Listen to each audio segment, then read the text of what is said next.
أشهد أن لا إله إلا الله وحده لا شريك له وأشهد أن محمدا عبده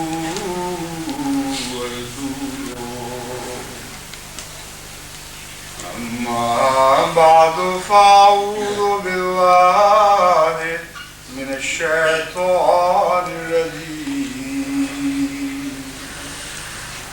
بسم الله الرحمن الرحيم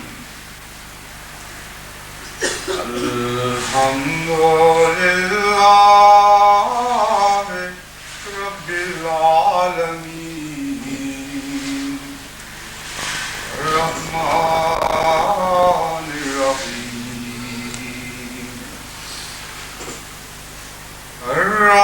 الرحمن الرحيم مالك يوم الدين إياك نعبد وإياك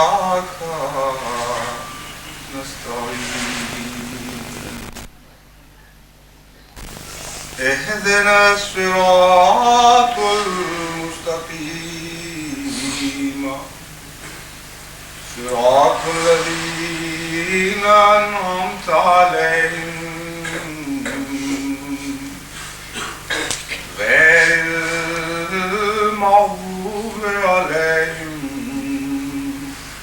ولا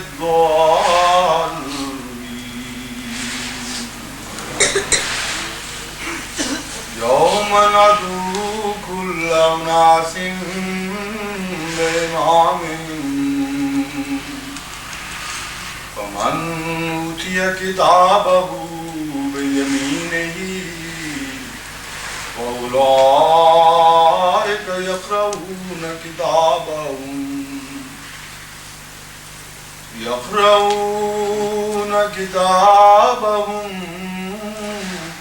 ولا يظلمون فتيلا ومن كان في هذه أعمى فهو في الآخرة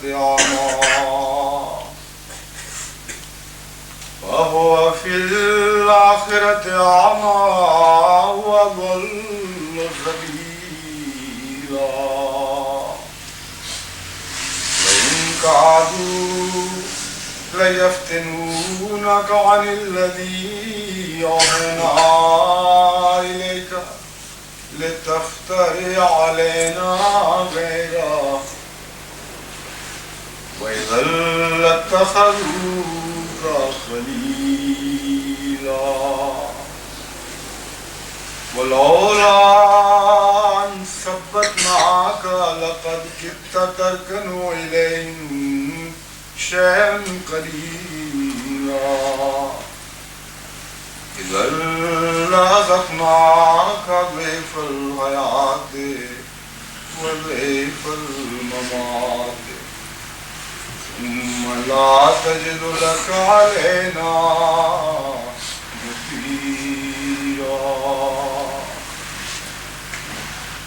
وإن كادوا ليستفزونك من الأرض ليخرجوك منها وإذا لا يلبثون خلافك إلا قليلا سنة من قد أرسلنا قبلك من رسلنا ولا تجد لسنتنا تحويلا.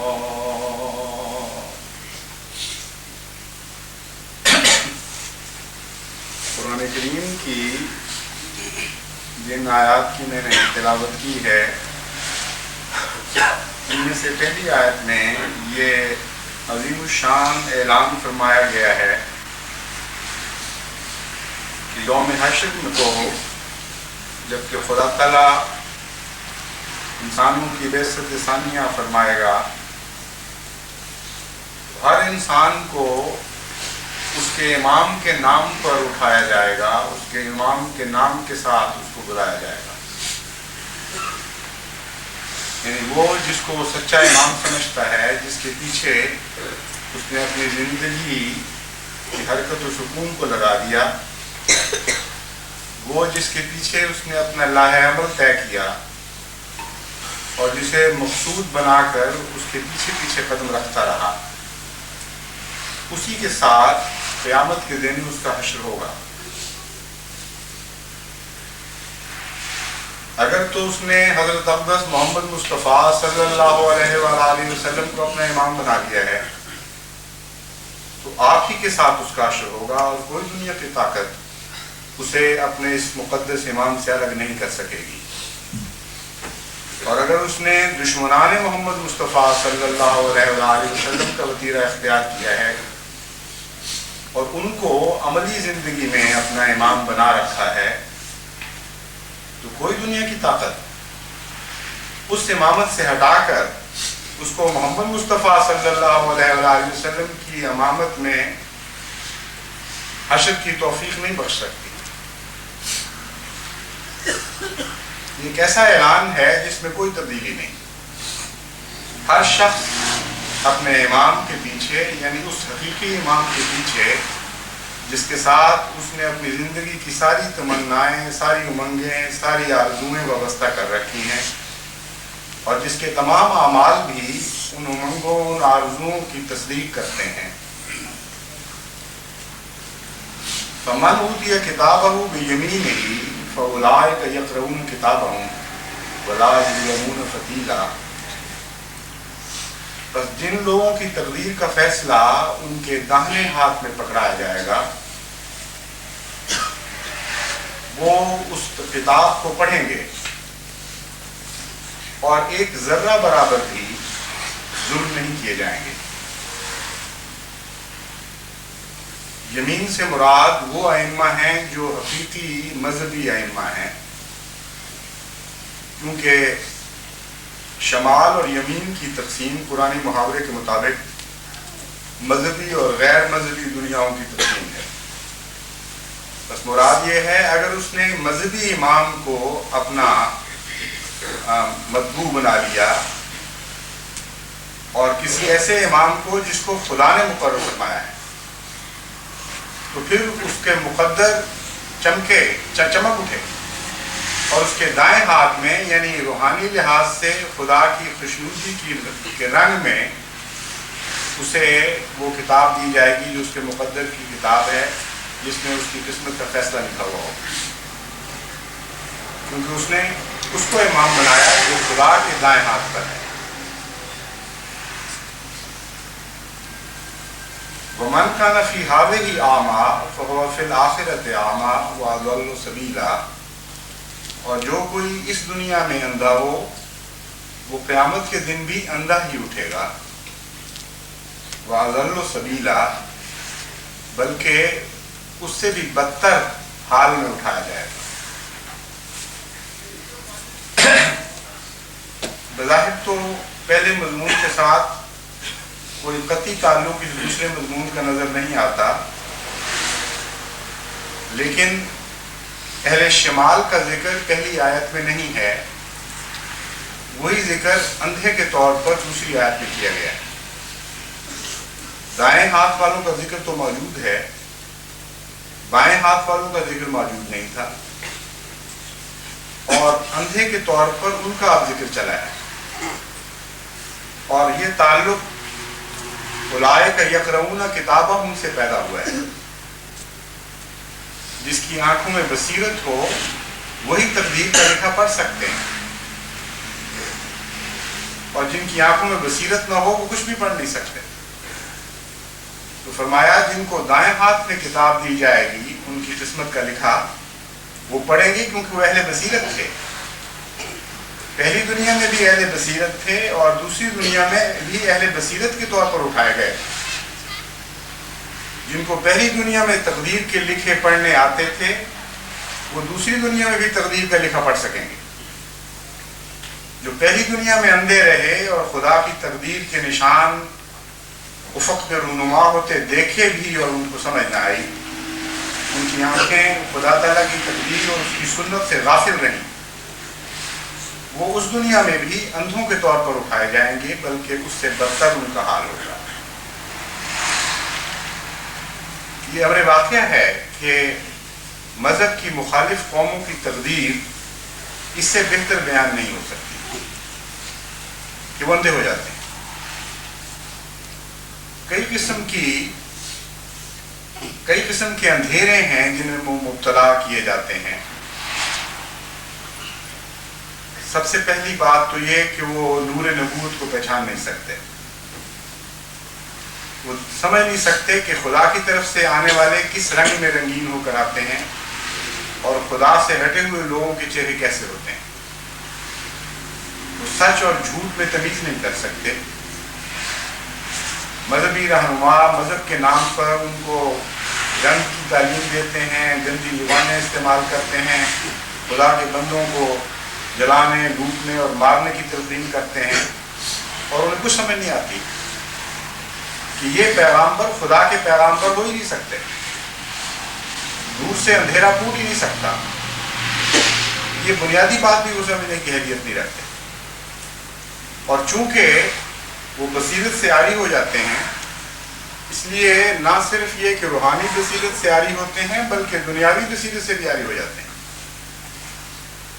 وہ اپنی زندگی کا پروگرام بنا کر، روشنی میں دیکھ کر ایک منصوبے کے مطابق آگے قدم بڑھانے کے اہل نہیں رہتے.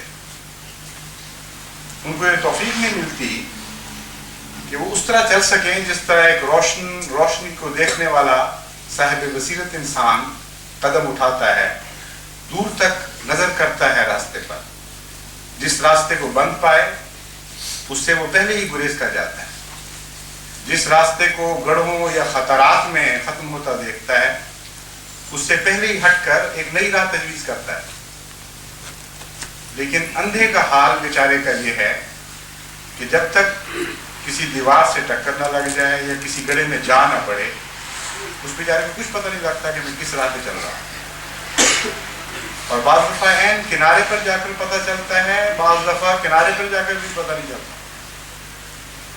جب ہلاکت اس کو گھیر لیتی ہے اس وقت اس کو پتہ چلتا ہے کہ میں نے غلط پہ غلام کیا تھا. بین ہی یہی صورتحال ہر زمانے میں خدا کے سچوں کو جھٹلانے والوں کے ساتھ پیش آتی رہی ہے. ایک بھی استثناء آپ اس میں نہیں دیکھیں گے. جس طرح انبیاء کی سنت یقینی اور قطعی ہے، انبیاء کے مخالفین کی سنت بھی 100% یقینی اور قطعی ہے. اور کبھی کوئی تبدیلی آپ کو اس میں دکھائی نہیں دے گی. ایک ہی طرح کے دعوی کرتے ہیں، ایک ہی طرح کی مخالفت کے ڈھنگ اختیار کرتے ہیں. اس سے پہلے لوگ کر چکے ہوتے ہیں، وہ ڈھنگ اختیار کر چکے ہوتے ہیں اور ناکام ہو چکے ہوتے ہیں. لیکن وہی چالاکیاں دوبارہ دہرانے کی کوشش کرتے ہیں اس امید میں کہ شاید اس مرتبہ ہم کامیاب ہو جائیں. یہ اندھے ہیں جن کی نہ ماضی پر نظر ہے نہ مستقبل پہ نظر ہے. اندھا تو نہ آگے دیکھ سکتا ہے نہ پیچھے دیکھ سکتا ہے. تو بین یہی حال انبیاء کو جھٹلانے والی قوموں کے ہو جاتے ہیں. نہ وہ تاریخ سے سبق حاصل کر سکتے ہیں، یعنی ماضی میں مڑ کے دیکھ نہیں سکتے، اور نہ وہ ایسا منصوبہ بنا سکتے ہیں جو ان کے مستقبل کو روشن کر دے. ان کا اگلا قدم بھی ہلاکت کا قدم ہے اور ان کا پچھلا قدم بھی ہلاکت کا قدم ہے، اور عقلوں سے پھر عاری ہو جاتے ہیں. یہی حال اس زمانے میں ہم نے حضرت مسیح موعود علیہ السلام کو جھٹلانے والوں کو پایا، اور جو کچھ شکوک پہلے رہ گئے تھے باقی، وہ اس تحریک نے پوری طرح مکمل کر دی. اب کوئی ایسا رنگ نہیں ہے جو مخالفین انبیاء کا آپ کو تاریخ مذاہب میں نظر آئے جو انہوں نے اپنے اوپر چڑھا نہ لیا ہو. کوئی ایسا ظلم کا داغ نہیں ہے، کوئی ایسا سرخ نشان نہیں ہے مظالم اور ستم کا، ظلم و ستم کا، جو انہوں نے جماعت احمدیہ کے اوپر لگانے کی کوشش نہ کی۔ ابھی حال ہی میں کلمہ مٹانے کی ایک تحریک چلائی گئی جو آج کل بھی بڑے زور شور سے جاری ہے، اور مطالبات ہو رہے ہیں کہ اگر حکومت نہیں مٹائے گی تو ہم مٹا دیں گے، اور حکومت ان سے بڑھ بڑھ کے مٹانے کی کوشش کر رہی ہے۔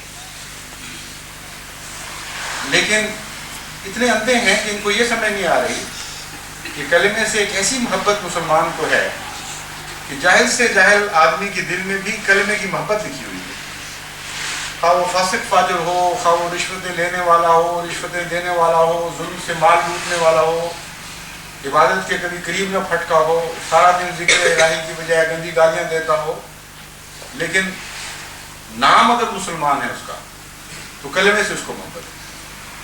وہ شیعہ ہو یا سنی ہو یا خارجی ہو، کوئی نام بھی اس کا رکھ لے، کلمہ ایک ایسی بنیادی حقیقت ہے جس سے ہر مسلمان طبعاً اور فطرتاً پیار کرتا ہے۔ چنانچہ یہی نتیجہ اس کا نکلا، وہ اپنی قوم کی ہاتھ پر اس میں سے ہونے کے باوجود نبض نہیں رکھ سکے، نبض پر ہاتھ نہیں رکھ سکے، اور نتیجہ یہ نکلا کہ وہ ایک غلط فیصلہ کر بیٹھے، اور کلمے کو مٹانے کی جو جو تحریک آگے بڑھ رہی ہے اس کا شدید رد عمل ان علماء کے خلاف پیدا ہو رہا ہے۔ چنانچہ تازہ اطلاعات کے مطابق چنوٹ کے عوام میں جو ہماری مخالفت کا گڑھ ہے ہمیشہ سے چلا آیا ہے، بلکہ اس بات پہ فخر کرتا ہے کہ سب سے زیادہ شدید مخالف شہر ہے۔ چنوٹ کے عوام میں مولویوں کی کلمہ مٹانے کی تحریک کے خلاف شدید رد عمل پیدا ہوا، اور اس پر علماء نے چنوٹ میں باتیں کی کہ ہم سے منصوبہ بندی میں غلطی ہو گئی، اور وہ غلطی یہ تھی کہ ہم نے پہلے لوگوں کو کلمہ مٹانے کے اوپر آمادہ نہیں کیا پوری طرح۔ یہ تحریک پہلے چلانی چاہیے تھی کہ کلمہ مٹانے میں حرج کوئی نہیں، اور وہ احترام جو کلمے کا مسلمان کے دل میں تھا پہلے اس کو مٹانا چاہیے، پھر جا کر یہ تحریک چلاتے تو بہت کامیاب ہوتے۔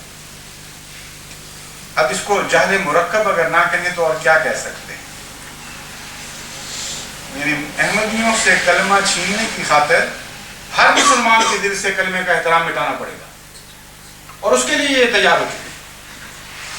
اس سے بڑی ہولناک تباہی اور کیا ہو سکتی ہے؟ اس سے زیادہ خوفناک روحانی خودکشی اور کیا ہو سکتی ہے؟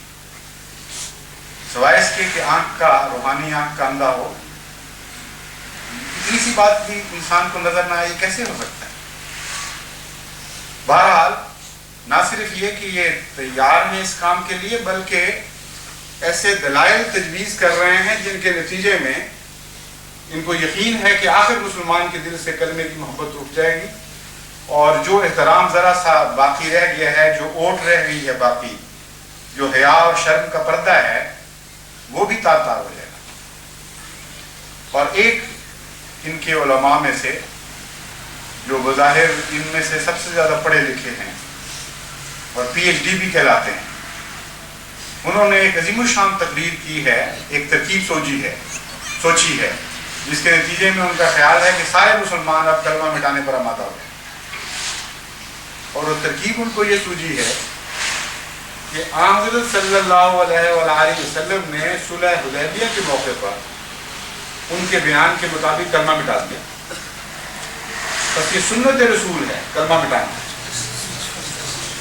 اور نتیجہ یہ نکالا کہ چونکہ بے محل تھا وہ کلمہ، اس لیے سنت رسول سے ثابت ہوا کہ جہاں بے محل کلمہ دیکھو اس کو مٹا دو۔ حضرت مسیح موعود علیہ السلام فرماتے ہیں آنکھ کے اندھوں کو حائل ہو گئے 100 حجاب، اس ایک بات میں بھی 100 حجاب حائل ہیں، تب جا کر ایسی بات کی جا سکتی۔ جہل ہے اور جہل مرکب ہے، ایک اندھیرے کا پردہ نہیں، پردے پر پردے پڑے ہیں۔ سب سے پہلی بات یہ کہ وہاں تو کلمہ مٹانے یا کلمہ رکھنے کی بحث ہی کوئی نہیں۔ تاریخ اسلام کو یہ توڑ مروڑ کر اس کا حلیہ بگاڑنے پر سے بھی باز نہیں آ رہا ہے۔ صلح حدیبیہ کا واقعہ مشہور و معروف ہر بچے بچے کے علم میں ہے، اور ان کے علماء کو یہ پتہ نہیں کہ وہ قصہ کیا تھا۔ وہاں تو یہ بات چل رہی تھی کہ حضرت اقدس محمد مصطفیٰ صلی اللہ علیہ وآلہ وسلم کا معاہدہ ہو رہا تھا کفار سے صلح کا، اور تحریر میں یہ بات لکھی گئی کہ یہ معاہدہ مکے کے قریش کے درمیان اور محمد رسول اللہ کے درمیان ہے، کلمے کی تو کوئی بحث نہیں۔ اس پر وہ جو نمائندہ کفار مکہ کا آیا ہوا تھا اس نے کہا کہ دیکھو، اگر محمد رسول اللہ کو ہم تسلیم کر لیں کہ محمد کی حیثیت رسول اللہ کی ہے، تو ہم اتنے پاگل تو نہیں ہیں کہ تمہیں حج سے روکنے آئیں، تمہاری مخالفتیں کریں، تمہارے مقابل پر ایسا طوفان بدتمیزی وبا کر دیں۔ تو کم سے کم تھوڑی سی عقل کا حق تو ہمیں دو۔ ہم اس لیے مخالفت نہیں کر رہے کہ یہ رسول اللہ ہے، ہم اس لیے مخالفت کر رہے ہیں کہ رسول اللہ نہیں ہے۔ اس لیے جب ہم سے وہ معاہدہ کرو گے تو پھر دونوں طرف کی بات برابر چلتی ہے۔ بحیثیت محمد ہم معاہدہ کرنے کے لیے تیار ہیں، بحیثیت رسول اللہ اگر ہم معاہدہ کریں گے تو خود اپنی ہلاکت کا سامان پیدا کر رہے ہیں، اپنی تحریر سے یہ ثابت کر دیں گے، کیونکہ ہمارے بھی دستخط ہونے ہیں، وہ ہم اپنی تحریر سے ثابت کر دیں گے کہ اللہ کا رسول سمجھتے ہوئے ہم نے اس کی مخالفت کی۔ ایک نہایت معقول بات تھی، اس کو بڑی عمدہ بات سوچی اس کے نقطۂ نگاہ سے، اور حضرت محمد مصطفیٰ صلی اللہ علیہ وآلہ وسلم نے اس لیے لفظ رسول اللہ کاٹنے کی اجازت دے دی کہ آپ کی اپنی تحریر نہیں تھی، دشمن نے بھی دستخط کرنے تھے، اور دشمن کو بھی مجبور نہیں کیا جا سکتا ایمان لانے پر۔ یہ لا اکراہ فی الدین کی ایک اور لطیف تشریح تھی کہ دین میں ادنا سا بھی جبر نہیں۔ جب غیروں سے معاہدہ کرو گے، جب ان کو تحریروں پر دستخط کرنے پر مجبور کرو گے، کیونکہ معاہدے میں تو دونوں طرف سے دستخط ہو جاتے ہیں، تو پھر وہاں بھی تمہیں جبرن اپنے دین کے عقائد ان پر ٹھونسنے کا حق کوئی نہیں۔ اتنا عظیم الشان اسوہ رسول محمد مصطفیٰ صلی اللہ علیہ وسلم جو ساری دنیا کو روشن کرنے کا ہے، ان آنکھ کے اندھوں کے لیے وہ بھی اندھیرا ہی ثابت ہو رہا ہے، اور یہ نتیجہ نکالا جا رہا ہے کہ نعوذ باللہ من ذالک کلمے کو مٹا دینا یہ سنت رسول ہے۔ اور صرف یہی نہیں، اگر کلمہ بھی ہوتا تو یہ نتیجہ نکالا نہیں جا سکتا جو اب یہ نکال رہے ہیں۔ اس صورت میں تو دو فریق یہ بنیں گے، ایک فریق تھا جو کہتا تھا ضرور مٹانا ہے، اور وہ مشرکین کا فریق تھا، وہ کلمے کا انکار کرنے والوں کو فریق، اور ایک فریق پر ٹھونسا جا رہا تھا کلمہ مٹانا جو کلمہ کو تسلیم کرتا تھا۔ اگر کلمہ مٹانے کی بحث تھی تو پھر یہ نتیجہ نکلے گا کہ ہم مشرکین ہیں، یعنی دعویٰ کرنے والے یہ اعلان کریں کہ اے احمدیو، ہم مشرک ہیں، ہمارا امام محمد مصطفیٰ صلی اللہ علیہ وسلم سے کوئی بھی تعلق نہیں، اور ہمارے اور تمہارے درمیان یہ قدر مشترک ہے ہی نہیں۔ تم مانتے ہو یہ کلمہ، ہم نہیں مانتے، اور چونکہ ہمارے ملک کا قانون ہے اس لیے مجبوراً تمہیں جھکنا پڑے گا، اور اپنے رسول کی سنت پر عمل کرتے ہوئے مٹانے پر آمادہ ہو جائے۔ پھر تو یہ گزارش کرنی چاہیے ان کو کلمہ مٹانے کا کیسے حق ملا؟ ہم تو مخالفت نہیں کر رہے کلمے کی، حضرت صلی اللہ علیہ وآلہ وسلم نے تو اگر مٹایا بھی تھا، جیسا کہ میں نے بیان کیا کلمے کی بحث نہیں تھی، مگر جو کچھ بھی تھا لفظ رسول اللہ بھی مٹایا، تو دشمن کے اصرار پر وہ یہ کہتا تھا کہ معاہدے کی شکل میں ہم اس پہ دستخط نہیں کر سکتے، ہم مجبور ہو جائیں گے تمہیں رسول اللہ تسلیم کرنے پر۔ ہم نے فرمایا ٹھیک ہے، نہ تسلیم کرو، یہ تمہارا حق ہے۔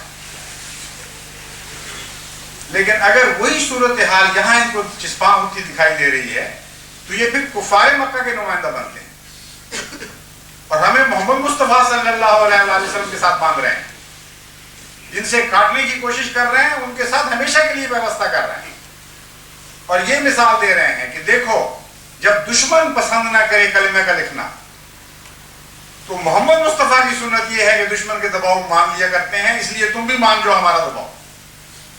آپ اپنے آپ کو ان ائمہ کے پیچھے لگا لیا جو کفار مکہ کہلاتے تھے، اور ہمیں دنیا کے سب سے مقدس امام کے ساتھ وابستہ کر دیا۔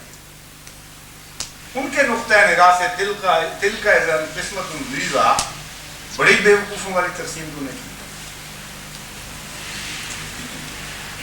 اضل و سبیلا، حد سے زیادہ گمراہی کا لیبل ان کے اوپر چسپاں ہو جاتا ہے اس واقعہ سے۔ اور امر واقعہ یہ ہے کہ مذہبی تاریخ میں یہ واقعہ پہلی دفعہ رونما ہو رہا ہے۔ ہمیشہ اختلاف کے نتیجے میں دباؤ ڈال کر چیزیں مٹائی جاتی ہیں، نقش مٹائے جاتے ہیں، اس لیے کہ ایک آدمی کو وہ نقش پسند ہے۔ خدا کے مخالفین نے خدا کے ماننے والوں پر دباؤ ڈالے کہ جو تم بات کہتے ہو خدا ایک ہے، یہ ہمیں پسند نہیں ہے، اس لیے مٹا دو۔ تم کہتے ہو کہ تمہارا رسول فلاں ہے، یہ بات ہمیں پسند نہیں ہے، اس لیے اس کو ختم کر دو۔ لیکن کبھی آج تک تاریخ عالم میں یہ واقعہ نہیں گزرا تھا کہ کسی قوم نے اپنے عقیدے کے اوپر ہاتھ صاف کرنے شروع کیے ہوں اور یہ کہہ کر دشمن کو مجبور کیا ہو کہ تم ہمارا عقیدہ تسلیم کر رہا ہے اس لیے اس کو مٹا دو۔ یہ تو ایسی بات ہے جیسے کہا جائے کہ ہمارے اپنے دل میں نہیں ہے تو تم کو کیا حق رکھتے ہو پھر اسے استعمال کرنے۔ ہمیں تو غصہ آتا ہے۔ ویسی بات ہے جیسے کسی نے کسی کو زبردستی کلمہ پڑھانے کی کوشش کی تھی، آخر تک آ کے اس بیچارے نے کہا اچھا ابھی قتل نہ کرو، پڑھا دو کلمہ۔ تو اس نے کہا شکر کرو بچ گئے تم، مجھے آپ نہیں کلمہ آتا۔ وہ دلیل تو لگ جاتی ہے یہاں۔ یہ کہیں کہ عجیب احمدی تم بیوقوف لوگ ہو، ہمارا کلمہ پڑھ رہے ہو جبکہ ہم نہیں پڑھ رہے وہ کلمہ، ہمارا کلمہ لکھتے ہو جبکہ ہمارے دل اس رسم سے خالی پڑے، تم محبت کا اظہار کر رہے ہو جبکہ ہمارے دل محبت سے اس طرح خالی ہیں جس طرح گھونسلے کو پرندہ چھوڑ دیا کرتا ہے، اس لیے ہمیں غصہ آ رہا ہے، تم مٹاؤ اس کلمے کو، ہم کو برداشت نہیں کر سکتے۔ یہ واقعہ مذہب کی تاریخ میں اس سے پہلے کبھی نہیں ہوا کہ اختلاف کی بنا پر جبر روا نہ رکھا گیا ہو، بلکہ اتفاق کی بنا پر جبر روا رکھا گیا۔ اس کو کہتے ہیں اندھا پن، اور کسی نے خوب کہا ہے کہ اندھے کو اندھیرے میں بہت دور کی سوجھی۔ تو یہ ہے قرآن کریم کا منشا، روشنی والوں کو، دائیں ہاتھ والوں کو ممتاز کر کے الگ کر دیا، پھر ذکر فرمایا وَمَنْ كَانَ فِي هَٰذِهِ أَعْمَىٰ فَهُوَ فِي الْآخِرَةِ أَعْمَىٰ، جنہوں نے اس دنیا میں محمد مصطفیٰ صلی اللہ علیہ وسلم کا نور نہیں پہچانا، نہیں دیکھ سکتے تھے، جن کو 100 حجاب حائل ہو چکے تھے، جو سنت نبوی کی تمیز نہیں کر سکتے تھے کہ سنت نبوی ہے کیا اور سنت کفار کس کو کہتے ہیں، وہ یہ گمان دل سے مٹا دیں کہ محمد مصطفیٰ کی امامت میں وہ قیامت کے دن اٹھائے جائیں گے، وہ ان ائمہ کی امامت میں اٹھائے جائیں گے جن ائمہ کی وہ پیروی کر رہے ہیں، جو ہمیشہ مذہب کی مخالفت کیا کرتے تھے۔ وَإِن كَادُوا لَيَفْتِنُونَكَ عَنِ الَّذِي أَوْحَيْنَا إِلَيْكَ لِتَفْتَرِيَ عَلَيْنَا غَيْرَهُ وَإِذًا لَّاتَّخَذُوكَ خَلِيلًا۔ جیسا کہ میں نے بیان کیا تھا، کوئی ایک بھی ایسی بات نہیں جو اس سے پہلے دشمنان اسلام نے کی ہو اور انہوں نے اختیار نہ کر لی۔ چنانچہ حضرت محمد مصطفیٰ صلی اللہ علیہ وآلہ وسلم کو کبھی فتنوں میں ڈالتے تھے، مصیبت میں مبتلا کرتے تھے، دکھ دیتے تھے کہ اپنے قول سے، اپنے مسلک سے ذرا سا سرک جاؤ، اور کبھی لالچ دیتے تھے۔ اور یہی دو چیزیں بین ہی آج احمدیوں کے متعلق پاکستان میں جماعت کے دشمن اختیار کر رہے ہیں۔ لِيَفْتِنُونَكَ میں جو فتنے کا ذکر ہے قرآنی محاورے کے مطابق آپ ایک جگہ نہیں متعدد جگہ اس لفظ کو ان معنوں میں پڑھیں گے کہ جب دشمن جبر کے ذریعے مذہب کو تبدیل کرنے کی کوشش کرے تو اسے قرآن کریم فتنہ کہتا ہے۔ وہ لوگ جو جب قرآن کریم کی روح سے آگے لگاتے ہیں، مال لوٹتے ہیں، گھر جلاتے ہیں، اور صرف وجہ یہ ہوتی ہے دشمنی کی کہ یہ لوگ خدا کے ایک بھیجے ہوئے پر ایمان لے آئے ہیں. ان کے متعلق قرآن کریم فرماتا ہے اگر وہ فتنے سے باز نہیں آئے اور انہوں نے تکرار کی تو پھر ہم بھی انہیں پکڑیں گے اور ہم بھی پکڑ میں تکرار کریں گے. ان الذین فتنوا المؤمنین والمؤمنات ثم لم یتوبوا فلہم عذاب جہنم ولہم عذاب الحریق. تو فتنوا المؤمنین والمؤمنات کا جو نقشہ کھینچا ہے اس سے پہلی آیات میں اس کی تفصیل موجود ہے کہ وہ لوگ جو مومنوں کو فتنے میں ڈالتے ہیں آگے لگا کر اور جلا کر اور ظلم کر کے اور ستم ڈھا کر اس بات کا پابند کرتے ہیں کہ وہ اپنے دین سے منحرف ہو جائیں، اللہ تعالیٰ انہیں یقیناً شدید سزا دے گا. تو یہاں بھی فتنہ انہی معنوں میں استعمال ہوا ہے، ورنہ حضرت محمد مصطفیٰ صلی اللہ علیہ وآلہ وسلم کو کون فتنے میں ڈال سکتا تھا؟ خدا کا رسول کیسے فتنے میں پڑ سکتا ہے؟ سوائے اس کے کوئی معنی نہیں کہ تجھ پر مذہبی تشدد کیا جائے گا، تجھ پر مذہبی لحاظ سے مظالم ڈھائے جائیں گے، ستم توڑے جائیں گے. تو ان قادو لیفتنون کا اگر ان کے پیش جائے، اگر ان کا بس چلے تو ہر طرح سے تجھ کو ظلم و ستم کا نشانہ بنا دیں، بلکہ قریب ہیں کہ یہ بنا دیں گے. یہ دونوں معنی نکلتے ہیں ان قادو کے کہ ان قریب یہ واقعہ ہونے والا ہے. لیفتنون کا تجھے فتنے میں ضرور ڈال دیں گے. ان الذی اوحینا الیک، اس وجہ سے یعنی نیت ان کی یہ ہوگی کہ تجھے خدا تعالیٰ کی وحی سے جو تجھ پر نازل کی جاتی ہے، جو ہم تجھ پر نازل کر رہے ہیں، یعنی اللہ تعالیٰ فرما رہا ہے، اس سے تجھے ذرا سا ہٹنے پر مجبور کر دیں کہ تو اتنی سی بات ہماری مان جا، ورنہ ہم تجھے ماریں گے، ورنہ تشدد کریں گے، ورنہ مظالم کا نشانہ بنائیں گے. خدا یہ کہتا ہے تمہیں، لیکن تم ہماری خاطر ذرا سا یہ بات مان جاؤ. تو ہر قسم کے جبر سے بھی کام لیں گے تیرے خلاف، اور اگر تو جبر سے نہیں مانے گا تو یہ کہیں گے کہ اچھا تم ہماری بات مان کے دیکھو، ہم تمہیں سینے سے لگا لیں گے. اذا لاتخذوک خلیلا، اگر تم ان کی بات مانو گے تو تمہیں یہ ضرور سینے سے لگا لیں گے. یہ تو یوں معلوم ہوتا ہے کہ آج کل پاکستان کی باتیں سن کر خدا نے، یا پاکستان کی باتیں دیکھ کر خدا تعالیٰ نے یہ خبر بھیجی. یہی ہمیں کہا جا رہا ہے کہ سیدھے ہو جاؤ. خدا تعالیٰ نے جس کو امام بنایا ہے تمہارے لیے، میں محمد مصطفیٰ صلی اللہ علیہ وآلہ وسلم، اس کا کلمہ چھوڑ دو یا پھر اپنے مسلک سے تھوڑا سا ہٹ جاؤ.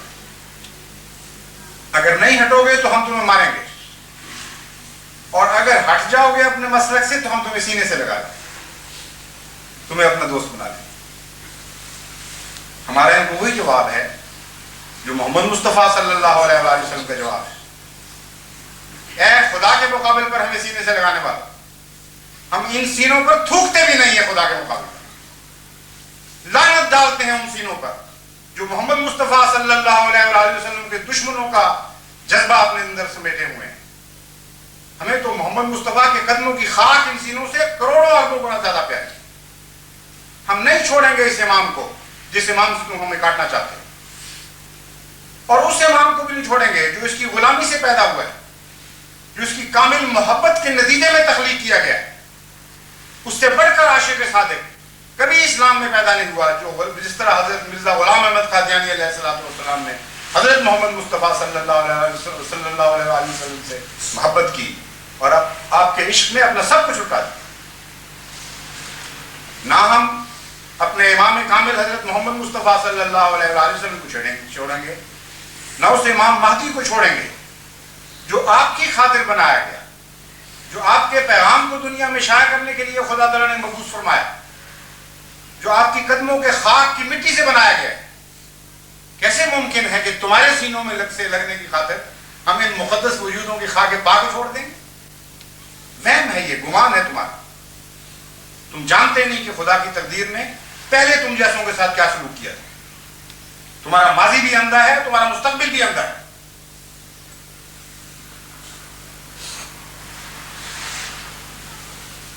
پھر خدا تعالیٰ فرماتا ہے وَلَوْلَا أَن ثَبَّتْنَاكَ لَقَدْ كِدتَّ تَرْكَنُ إِلَيْهِمْ شَيْئًا قَلِيلًا۔ اے محمد صلی اللہ علیہ وسلم، ہم جانتے ہیں کہ تجھ پر دباؤ انتہائی شدید ہے، حد سے زیادہ مظالم توڑے جا رہے ہیں، اور تنہا انسان کے بس کی بات نہیں ہے کہ وہ ثابت قدم رہ سکے ان باتوں پر۔ اگر ہم تجھے ثبات قدم عطا نہ فرماتے ہیں محمد صلی اللہ علیہ وسلم، اور تیرے غلاموں کے قدموں کو قائم نہ فرماتے، تو ہو سکتا تھا کہ تم کچھ نہ کچھ اپنے مسلک سے سرک جاتے۔ یہ خدا کی تقدیر ہے، اس کے فرشتے ہیں جو دلوں کو تھامے ہوئے ہیں، جو قدموں کو طاقت بخش رہے ہیں۔ اِذَا لَأَذَقْنَاكَ ضِعْفَ الْحَيَاةِ وَضِعْفَ الْمَمَاتِ۔ اور اگر ایسا ہوتا کہ خدا تعالیٰ تمہیں ثبات قدم نہ عطا فرماتا اور تم کچھ سرک جاتے اپنے مسلک سے، تو پھر ان کے سینے سے تم لگتے یا نہ لگتے، خدا کا غضب تم پر ضرور بھڑک اٹھتا، اور اس دنیا میں بھی تم ذلیل کر دیے جاتے اور آخرت میں بھی ذلیل کر دیے جاتے۔ دنیا میں بھی دوہرا عذاب تمہارے مقدر میں لکھا جاتا اور آخرت میں بھی دوہرا عذاب تمہارے مقدر میں لکھا جاتا۔ یہ ہے ہمارے لیے متبادل راہ۔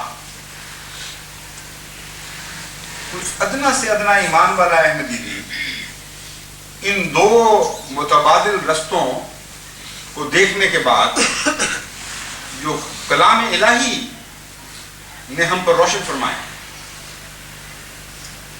ایک لمحہ کے لیے بھی یہ فیصلہ نہیں کر سکتا کہ دنیاوی سینوں سے لگنے کی خاطر خدا کے سینوں سے الگ ہو جائے اور خدا کے غضب کا مورد بن جائے۔ اللہ تعالیٰ فرماتا ہے ایسے حالات میں جب کہ دشمن ارتداد پر مجبور کرتا ہے، لالچ دے کر بھی اور ظلم و ستم ڈھا کے بھی، تم خدا سے ثبات قدم مانگو، تم دعائیں کرو کہ ربنا افرغ علینا صبرا وثبت اقدامنا وانصرنا علی القوم الکافرین، کیونکہ ثبات قدم محض تمہارے دعوی سے نصیب نہیں ہو سکتا۔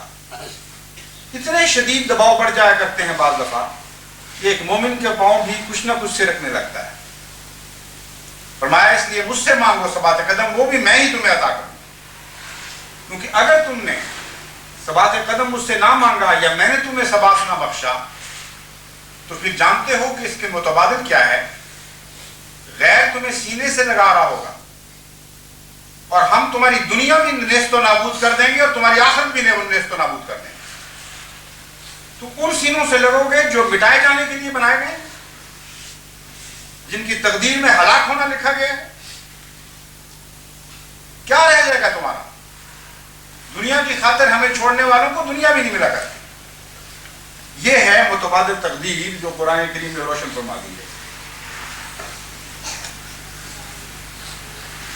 بس بادشاہ ہو یا غیر بادشاہ، خدا نے حضرت مسیح موعود علیہ السلام کو خبر دے رکھی ہے کہ بادشاہ ہو یا غیر بادشاہ، اگر تیری مخالفت پر اٹھے گا تو کاٹا جائے گا۔ یہ وہ تقدیر ہے جو نہیں بدل سکتی۔ چنانچہ اللہ تعالیٰ فرماتا ہے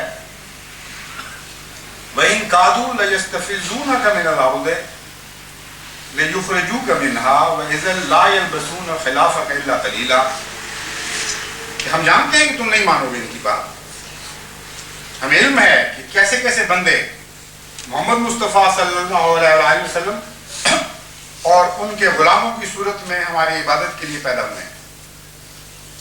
اس قوم کے کردار کو ہم جانتے ہیں، یہ پیچھے ہٹنے والی قوم نہیں ہے۔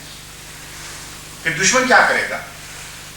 فرماتا ہے ان کادوا لیستفزونک من الارض، دشمن اب یہ چاہے گا اگر اس کا بس چلے تو تمہارے پاؤں اکھیڑ دے، تمہیں ہلکا کر دے، مضبوط قدم نہ رہے تمہارے۔ ثبات قدم کا بالکل الٹ نقشہ جو ہے وہ یستفزونا کا میں پیش فرمایا گیا ہے۔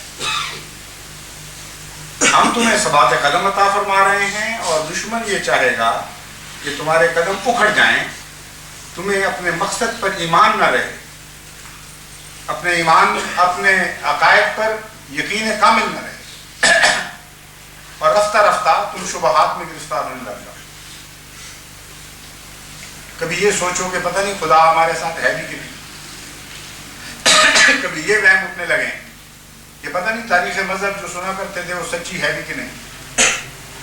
یہ نہ ہو کہ دشمن دندناتا ہوا نکل جائے اور ہم اسی طرح ذلیل و خوار ہو کر اس دنیا سے رخصت ہو جائیں. کئی قسم کے توہمات ایسے حالات میں انسان کے دل میں اٹھتے ہیں. تو فرماتا ہے اللہ تعالیٰ کہ یہی چاہتے ہیں لیستفیضونا کا، تاکہ تمہارے قدم اکھیڑ دیں. اور صرف یہی نہیں، تمہارے قدم اکھیڑیں اور پھر تمہیں بے وطن کر دیں، یخرجوک منہا، تاکہ تمہیں اپنے وطن سے باہر نکال دیں.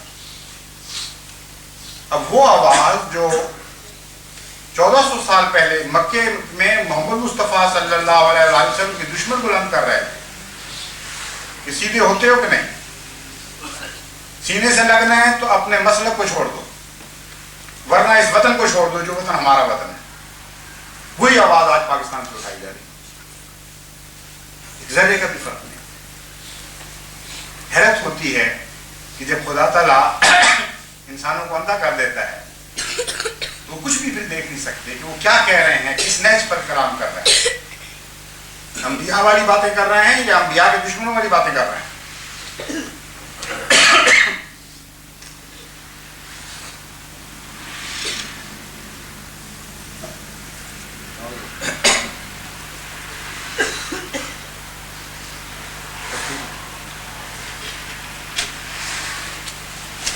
فرماتا ہے لیخرجوک منہا وَإِذًا لَا يَلْبَسُونَ خِلَافَكَ إِلَّا قَلِيلًا.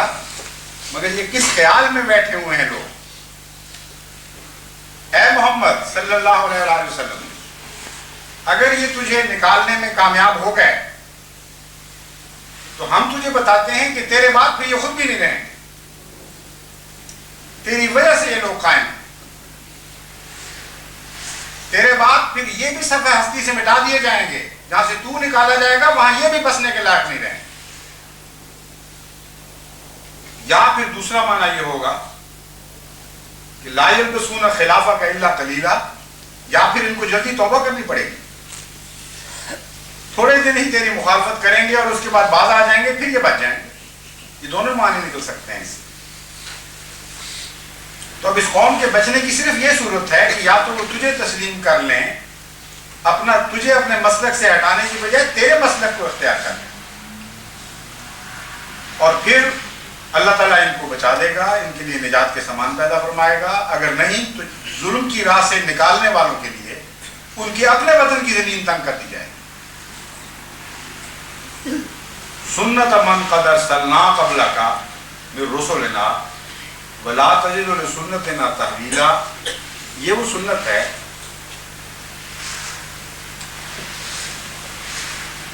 جو ہم نے انبیاء کے لیے تجھ سے پہلے جاری فرمائی. خدا تعالیٰ حضرت محمد مصطفیٰ صلی اللہ علیہ وسلم کو مخاطب کر کے فرما رہا ہے کہ ہم جو یہ باتیں کہتے ہیں یہ کوئی نئی بات نہیں ہے. ہمیشہ سے اسی طرح ہوتا چلا ہے. ہمیشہ سے انبیاء نے یہی طریق اختیار کیا جو تو نے اختیار کر رکھا ہے، صبر اور خدا سے دعاؤں کے لیے ثبات مانگنے کا طریق. اور ہمیشہ سے مخالفین نے یہی دھمکیاں دیں اور یہی طریق اختیار کیے. کبھی وہ کہتے تھے ہٹ جاؤ اور ہمارے سینوں سے لگ جاؤ، کبھی وہ کہتے تھے کہ ہم ظلم و تشدد کی انتہا کر دیں گے. اور جب دونوں باتوں میں پیش نہیں جاتی تھی تو یہ کہا کرتے تھے کہ اچھا پھر تمہیں ہم اپنی زمین سے نکال دیں گے، پھر یہاں تمہارے لیے کوئی گنجائش نہیں. خدا فرماتا ہے پہلے بھی ایسے لوگ آئے تھے اور ان کے مقابل پر انبیاء کے حق میں جو سنت ہم نے جاری فرمائی تھی وہی سنت اب بھی جاری ہوگی. وَلَا تَجِدُ لِسُنَّتِنَا تَحْوِيلًا. اور تو کبھی بھی ہماری سنت میں کوئی تبدیلی نہیں دیکھے. نہ پہلے یہ تبدیل ہوئی تھی، نہ آج ہوئی ہے، نہ آئندہ کبھی تبدیل ہوگی. کتنا روشن مستقبل ہے جماعت احمدیہ کا، جو کلام الہی ہمارے سامنے پڑھ کر ہمیں سنا رہا ہے. وہ کلام ہمیں سنا رہا ہے جو حضرت محمد مصطفیٰ صلی اللہ علیہ وسلم کے مطہر اور مقدس دل پر نازل ہوا.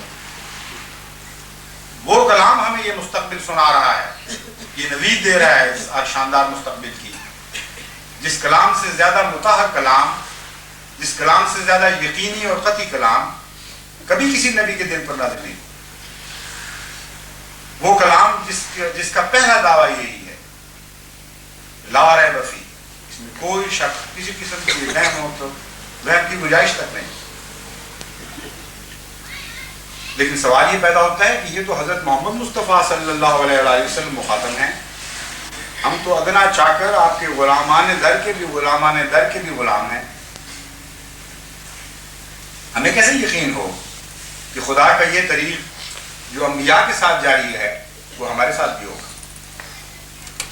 ہم کیسے یہ کامل یقین رکھ سکتے ہیں کہ وہ غیر مبدل سنت جو اللہ تعالیٰ اپنے انبیاء کی محبت میں ان کی غیرت کے لیے دکھایا کرتا ہے آج ہم ادنا غلاموں کے لیے بھی ویسے ہی دکھائے گا؟ یہ ایک سوال باقی رہ جاتا ہے.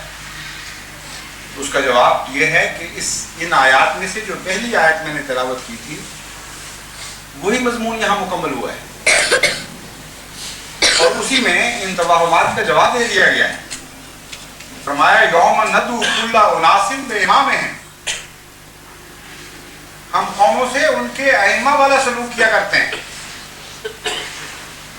قیامت کے دن بھی یہی سلوک ہوگا اور دنیا میں بھی تم سے وہی سلوک ہوگا جو تمہارے امام کے ساتھ خدا کرتا چلا ہے. تم بچائے جاؤ گے تو محمد مصطفیٰ کی برکت سے بچائے جاؤ گے. تم کامیاب کیے جاؤ گے تو محمد رسول اللہ کی برکت سے کامیاب کیے جاؤ گے. تم دونوں جہانوں میں سرخرو بنائے جاؤ گے تو اپنے آقا اور مولا محمد مصطفیٰ کے قدموں کی برکت سے دونوں جہانوں میں سرخرو بنائے جاؤ گے. بس اس امام کو کبھی نہ چھوڑنا، اس امام کو کبھی نہ چھوڑنا. اس میں دنیا کی فلاح بھی تمہارے لیے وابستہ ہے اور آخرت کی فلاح بھی اسی میں مدمن ہے.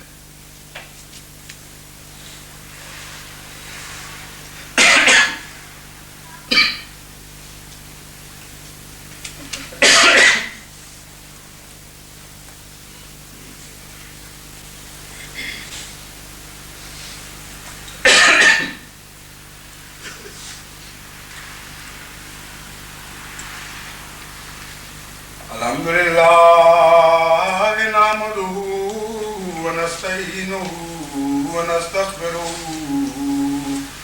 ونؤمن بہ ونتوکل علیہ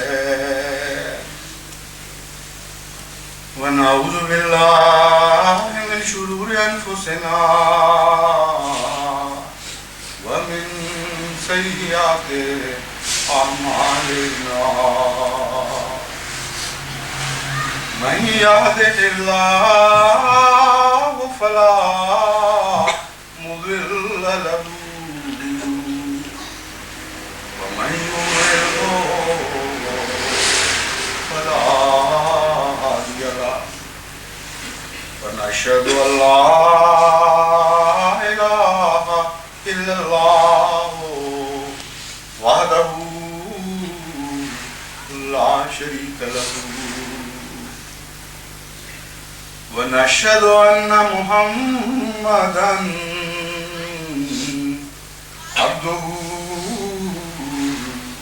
ورسوله. منصور خان صاحب ہیں ایک جنازہ غائب کے لیے درخواست آئی تھی، کس کا تھا وہ؟ شام سے میرے یہاں دیں، وہ بعد میں مغرب عشاء کے بعد کر لیں. عباد اللہ رحمکم اللہ ان اللہ یامر بالعدل والإحسان وإیتاء ذی القربى وینہی عن الفحشاء والمنکر والبغی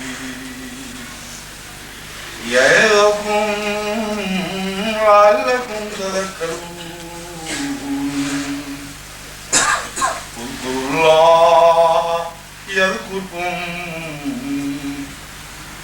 وادعوہ یستجب لکم ولذکر اللہ